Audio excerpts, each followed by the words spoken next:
World over, the banking industry is highly regulated for a variety of reasons. Banks hold a major portion of public savings. Banks intermediate funds between savers and borrowers. Banks hold a large part of the money supply and hence become the channel for implementing monetary policy in the country. And banks are by far the biggest participants in the payment and settlement system in any country, involving both domestic and international transactions. And finally, problems in the banking sector in any country could rapidly impact the entire financial system and consequently the broader economy in that country, and in some cases even have a contagion effect on other countries as well.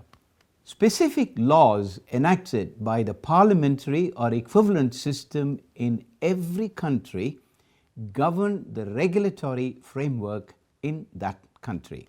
For example, the Federal Reserve Act of 1913, the Banking Act of 1933, and the subsequent amendments to those acts govern the regulatory system prevalent in the United States. In India, for example, the Reserve Bank of India Act of 1934 and the Banking Regulations Act of 1949 achieve the same or similar objectives.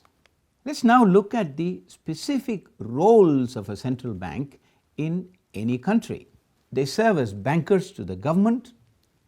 They undertake the currency issuing function. They serve as lenders of last resort. That is, they meet all reasonable demands for financial support from the commercial banks under their jurisdiction. Next, in most countries, central banks are called upon to develop the overall financial system of the country through, for instance, helping to set up institutions and fund specific sectors in the economy such as agriculture, rural development, exports and imports, housing, etc. Central banks are also responsible for creating a stable and consistent monetary policy environment. What do we mean by that? They control the price levels in the economy through careful monitoring and targeting expected inflation in the country. They help maintain the value of the domestic currency vis-a-vis the other foreign currencies and thereby ensure exchange rate stability by intervening in the foreign exchange market whenever necessary. They ensure a sound and healthy banking system through liquidity and capital adequacy measures. Central banks in all countries also have a supervisory role. This involves financial supervision of the banks in their jurisdiction, including on-site verification, often referred to as inspection, and off-site surveillance. They also monitor the banks under their charge based on reports submitted by the banks in a pre-specified format at pre-specified periodicity. The supervisory framework pursued in most countries is known by the acronym CARMEL.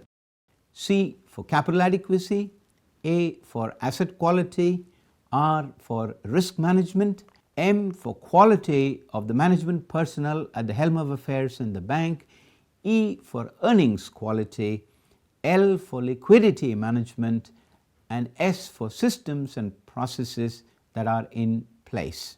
Now let's look at monetary policy, which is another important role played by the central banks in most countries. In all well-run economies, monetary policy, which is vested with the monetary authority in the country, i.e. the central bank of the country, comprises effective management of several components of the economy. These include price stability, which is effective control on inflation going forward. 2.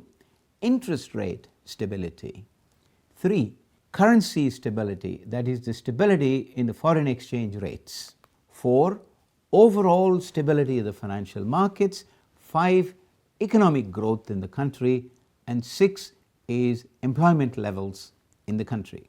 Monetary policy formulation most often involves managing the conflicts among these goals.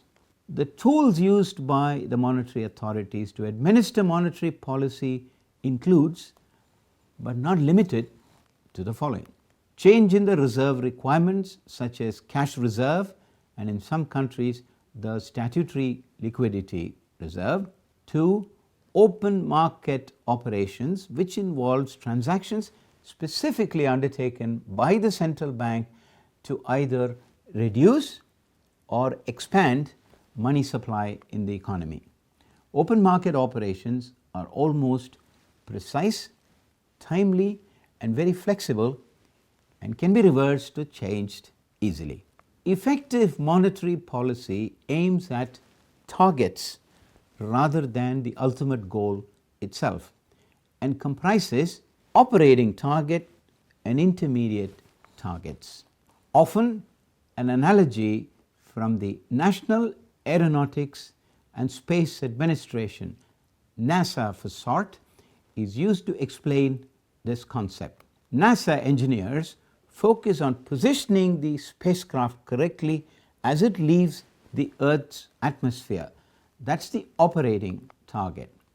Thereafter, if the spacecraft veers off course, engineers will adjust its thrust. In the context of monetary policy, we call it the policy tools, to get it back on track. The NASA engineers will continuously evaluate the trajectory of the aircraft and take mid-course corrections as may be deemed necessary. In a similar manner, central banks use inflation as the target for monetary policy. They effectively use other resources at their command, such as money supply, cash reserves, interest rate management, etc., to achieve the monetary policy goals.